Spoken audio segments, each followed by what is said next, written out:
Penyakit tulang dan patah tulang merupakan salah satu penyakit yang meningkat hingga saat ini. Sekitar 2,2 juta transplantasi tulang dilakukan setiap tahun di seluruh dunia. Dan biaya tahunan dari operasi ini adalah sekitar 2,5 miliar. Tulang pada manusia rentan terhadap kerusakan karena berbagai penyebab seperti patah tulang, penyakit tulang, dan infeksi. Tulang memiliki kemampuan yang luar biasa untuk memperbaiki dan menyembuhkan diri mereka sendiri apabila mengalami kerusakan. Namun, bila terjadi kerusakan yang parah, pemulihan atau penyambungan tulang tidak dapat terjadi tanpa adanya intervensi eksternal. Transplantasi tulang seperti allograft, autograft, dan xenograft mempunyai keterbatasan dalam hal ketersediaan donor dan reaksi imunologis. Namun, dengan adanya teknologi rekayasa, jaringan tulang dapat mengembangkan struktur yang dapat memulihkan tulang sehingga diharapkan dapat mengatasi kendala tersebut. Perkembangan teknologi manufaktur saat ini, yaitu additive manufacturing, semakin berkembang ditunjang oleh kemampuan dalam bidang biomaterial dan kebutuhan implan tulang yang dapat disesuaikan dengan kebutuhan pasien atau custom. Bone scaffold merupakan bagian dari tulang buatan yang berbentuk mikroarsitektur yang kompleks. Untuk membuat bone scaffold, berbagai proses parameter yang berpengaruh selama penggunaan teknik FDM, diantaranya adalah orientation of build part, mesin parameter, material specific parameter, printing parameter. Selain dipengaruhi oleh proses parameter, kualitas hasil teknik FDM juga dipengaruhi oleh jenis material yang digunakan. LA telah digunakan dalam berbagai aplikasi kesehatan dan medis karena telah mendapat persetujuan dari FDA. Printing parameter ini perlu dioptimalkan agar menghasilkan bone scaffold yang mempunyai sifat-sifat mekanis dan sifat-sifat struktural yang paling baik. Sampai saat ini, studi tentang optimasi printing parameter sebagian besar mencari parameter terbaik terhadap tegangan tarik dengan spesimen berbentuk solid.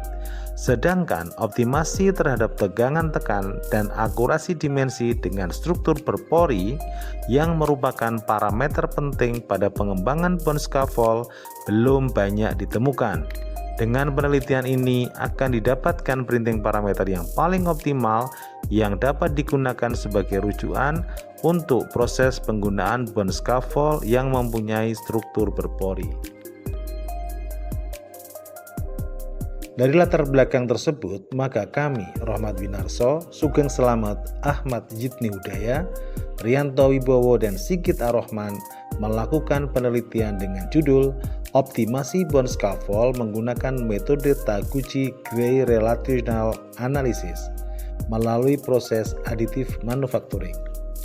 Tujuan dari penelitian ini adalah untuk mengetahui printing parameter seperti orientation of build part, mikroarsitektur desain, layer height, line weight, printing parameter, dan printing speed yang paling tepat yang dapat menghasilkan sifat-sifat mekanis dan sifat-sifat struktural dari bone scaffold yang paling optimal. Penelitian ini akan dilaksanakan dengan beberapa tahapan, yaitu proses desain, proses manufaktur, proses pengujian, analisa data, pembahasan, dan kesimpulan. Desain tulang dilakukan dengan menggunakan software CAD dengan mempertimbangkan beberapa parameter tersebut. Dalam penelitian ini, semua desain struktur yang didesain digunakan porositas yang sama, yaitu 60%. Yang kedua, convert STL file. Tahap kedua adalah tahap manufaktur bone scaffold. Pada tahap ini diawali dengan proses konversi file CAD menjadi file STL. Berikutnya adalah proses manufaktur bone scaffold. Tahapan ini adalah tahapan pencetakan bone scaffold menggunakan 3D printing. Printer yang digunakan adalah printer jenis Full Deposition Modeling atau FDM. Proses cetak menggunakan nozzle yang berukuran 0,5 mm dengan parameter penelitian seperti yang ditunjukkan pada tabel. Dari hasil cetak menggunakan 3D printing pada kubik mikroarsitektur dan Voronoi mikroarsitektur dapat ditunjukkan pada gambar. Hasil proses pengujian tekan didapat diagram tegangan dan regangan sebagai berikut. Berdasarkan gambar tersebut, didapatkan nilai elastik modulus dan compressive strength dari setiap spesimen. Dari hasil analisis Taguchi, dapat disimpulkan bahwa Voronoi microarchitecture, orientation of wheel part, layer height, printing temperature, dan printing speed berpengaruh terhadap nilai elastik modulus. Dari penelitian ini juga didapat bahwa nilai elastik modulus paling optimal pada Voronoi microarchitecture didapat pada orientation of wheel part X direction, layer height 0,15 mm, printing temperature 210 derajat, printing speed 100 dengan modulus elastisitas yang dihasilkan sebesar 62,21 MPa. 2. Nilai compressive strength paling optimal pada Voronoi microarchitecture didapat pada orientation of wheel part Z direction, layer height 0,1 mm, printing temperature 215 Celcius, printing speed 100 dengan compressive strength yang dihasilkan sebesar 4,97 MPa.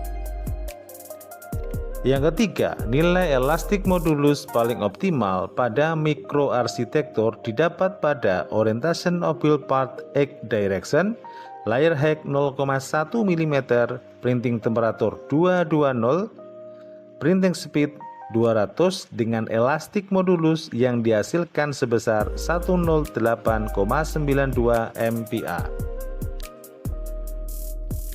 4. Nilai compressive strength paling optimal pada cubic microarchitecture didapat pada orientation of wheel part X direction, layer height 0,1, printing temperature 215, printing speed 150 dengan compressive strength yang dihasilkan sebesar 19,94 MPa.